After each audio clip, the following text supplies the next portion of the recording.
Salve, tudo bem? Rogério aqui, canal Sem Tempo, as melhores histórias. Bom, domingão é dia de história de boteco. As melhores histórias são as histórias assim, sem pé, sem cabeça, aquelas assim que você fica puta que pariu. É verdade. Quer dizer, às vezes não. E a história de hoje, ela é... Bom, são duas histórias, e são duas histórias do pai de um amigo meu, qual ele foi agente funerário a vida toda. Seguinte, na primeira história, segundo ele, um OVNI seguiu o carro da funerária um bom tempo. E na segunda história, que daí não é mistério, é uma história mais cômica, ele deu carona para uma pessoa e simplesmente a pessoa quase morreu do coração quando ela viu o caixão abrir no banco de trás do carro da funerária.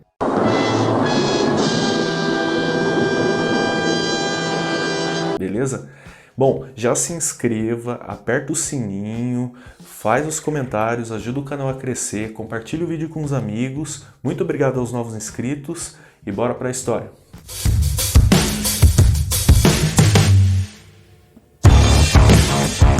Bom, primeira história. O pai do meu amigo, ele era agente funerário em uma cidadezinha do interior, pequena. Então era comum ele ter que buscar pessoas que faleceram em São Paulo, porque o hospital lá dessa cidade era menor. Várias doenças, várias coisas eram tratadas nos hospitais maiores que ficavam em São Paulo.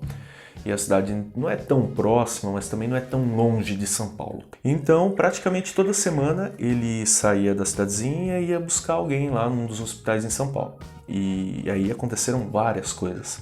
Mas esse dia que as luzes perseguiram o carro foi um dos dias que mais marcaram ele. Ele contou essa história para nós em um churrasco uma vez. Normalmente ele ia sozinho mesmo, mas dessa vez ele foi acompanhado de outra pessoa que trabalhava com ele na funerária, por causa do grau de dificuldade, do lugar de acesso e também de tudo que ia precisar fazer lá na remoção da pessoa que faleceu. Chegaram em São Paulo, já era bem tarde, chegaram em São Paulo em torno já das 23, quase meia-noite. Fizeram tudo que tinha que fazer lá, pegaram a pessoa, colocaram lá no carro tudo, assinaram a papelada e tal, saíram de São Paulo, já por volta de 1h da madrugada. Já avisei que vai dar merda isso. E é o seguinte, o caminho que ele fazia, se ele viesse pelas principais rodovias, viesse ali Bandeirantes, enfim, Castelo, algo assim, é um inferno de pedágio, cara. É a desgraceira de pedágio. Mais caro pedágio do que não sei o quê. Fora que se parar num desses postos de gasolina, que eu não vou falar a marca aí, você acaba ficando preso lá, porque você tem que vender o carro para pagar o salgado que você compra lá. Então o que ele fazia? Ele vinha pelas rodovias menores, pelas vicinais ou até mesmo por estradas que conectavam cidades a cidades. Estava ele e o colega de trabalho dele, e o colega de trabalho dele falou: "Olá, você está vendo aquilo ali? Ó?" E assim, estrada vicinal, para quem não tem o hábito de passar, é breu. Você tem luzes assim das casas próximas, uma outra cidade que cuida melhor dessas estradinhas. E eles estavam num breu e num elevado assim, né? E aí o cara enxergou uma lâmpada, uma luz bem forte no céu, e ele falou, né, pro pai do meu amigo: "Ó, você tá vendo aquilo lá?" Aí ele olhou assim e tal: "Tô vendo. Será que é avião? Será que é alguma coisa assim?" Ave Maria cheia de graça. Aí eles ficaram um tempo observando, né? E aquela luz meio que acompanhando o carro numa certa distância, assim, sabe? E aí o pai do meu amigo falou: "Tá esquisito isso, né? É avião, mas não faz barulho. Parece que tá acompanhando o carro, tem um formato que não dá para entender muito o que é, tá perto e tá longe ao mesmo tempo." Ele falou: "Bom, vamos ver se tá acompanhando o mesmo carro, né?" Aí ele pegou e meteu o pé no acelerador. Não deu outra, a luz acompanhou. Aí ele pegou, deu uma desviadinha na rota, a luz acompanhando. Aí ele pegou e deu uma meio que parada assim, sabe?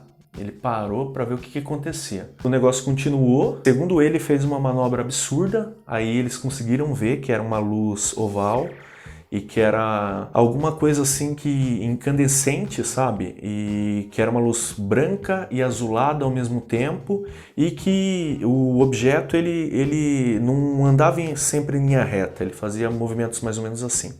O sangue de Jesus tem poder, tem poder, tem poder. E aí o objeto continuou à frente e assim, segundo ele, do nada, pum, aumentou a velocidade bem rápido e sumiu. E voltou.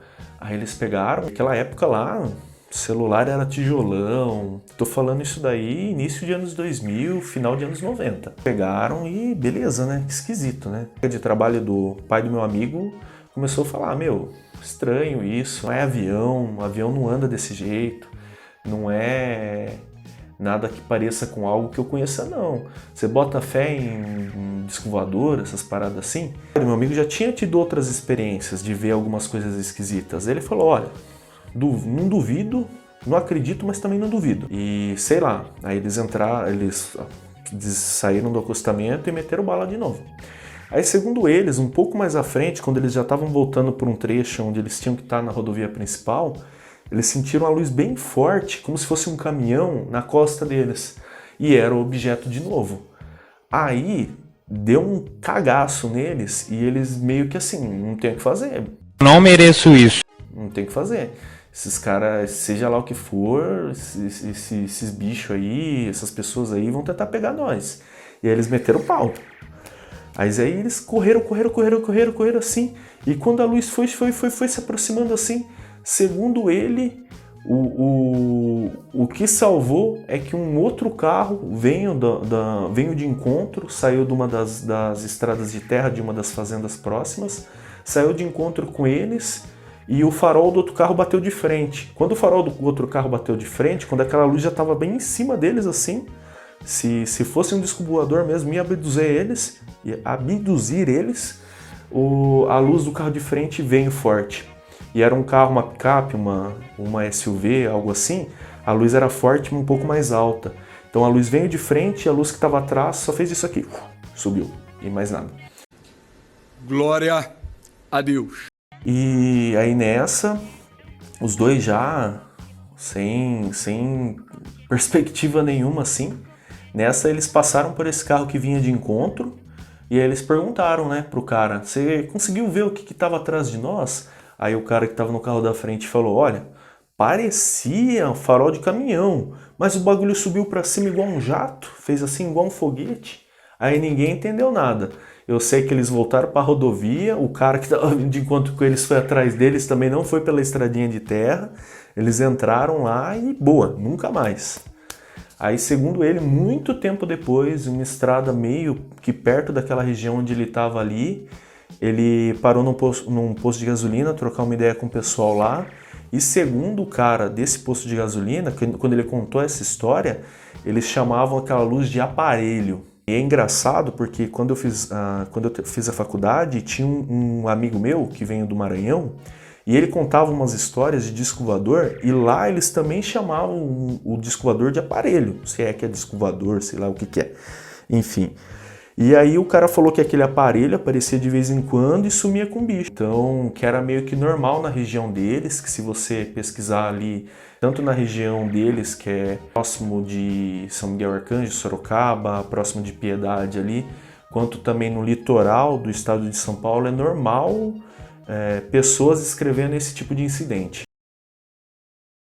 A segunda história é a seguinte, ele e esse mesmo colega de trabalho deles foram buscar outro corpo em São Paulo, né? Outra pessoa que vinha falecer. E aí tudo tranquilo, tudo normal. E naquela época as coisas eram diferentes, né? Tô falando aí de anos 90. Anos 90 tinha banheira do Gugu, tinha Mr. M no Fantástico, era terra de ninguém anos 90. Eu tô falando isso porque no meio do caminho o amigo dele se cansou e falou, pô, cara, tô cansado, trabalhei o dia todo, não sabia que ia ter que viajar hoje com você. Se eu deitar ali atrás, você se incomoda? Já avisei que vai dar merda isso. O pai do meu amigo falou, não, zero incômodo, mas tu vai deitar onde? O caixão tá ali. Falou, irmão, vou deitar dentro do caixão mesmo, sem problema nenhum. Aí o cara falou, se não tem problema pra você, pra mim também não tem, mas...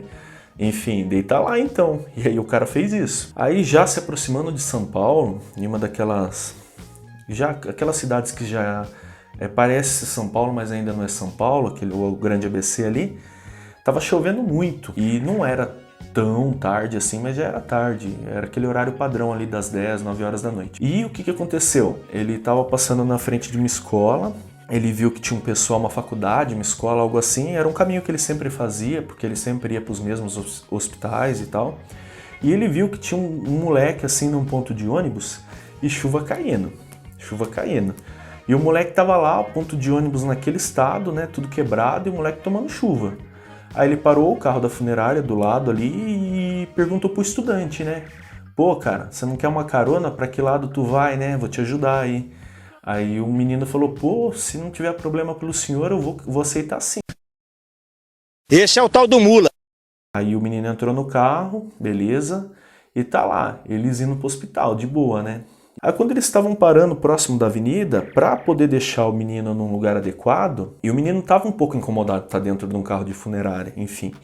Aí para poder deixar o menino num lugar adequado, ele começou a fazer muita paradinha, e vai para um lado, vai para o outro, saiu das avenidas assim, do fluxo mais rápido. E aí nessa, o cara sentiu que estava aquela parada, sentiu que o veículo já não estava mais em velocidade, em trajeto de rodovia, e aí simplesmente ele pegou e despertou lá de dentro do caixão. Aí ele abriu a tampa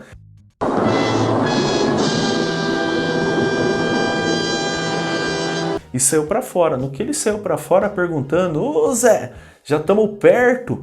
Rapaz, o menino, o estudante que estava de carona lá, ele olhou para trás assim, ele só viu a tampa do caixão subindo assim. E aí o menino falou, caralho, o menino na cabeça dele pensou que era um morto levantando, né? Aí disse que o menino começou a gritar, tentar abrir a porta do carro, não conseguia abrir a porta do carro. Aí quando ele conseguiu, ele baixou o vidro, abriu de fora para dentro a porta do carro e, poxa, o pai do meu amigo não conseguiu nem tranquilizar. Disse que o menino saiu, porra, sumiu. Eita porra. É capaz de estar correndo até hoje esse menino. Então, essa é a segunda história. Nos próximos vídeos, contamos mais histórias do pai do meu amigo, beleza? Se você curtiu, aperta o botão curtir aí, se inscreva, faz tudo que tem que fazer aí, você já sabe como que funciona o YouTube. Obrigado aí pela atenção, até a próxima.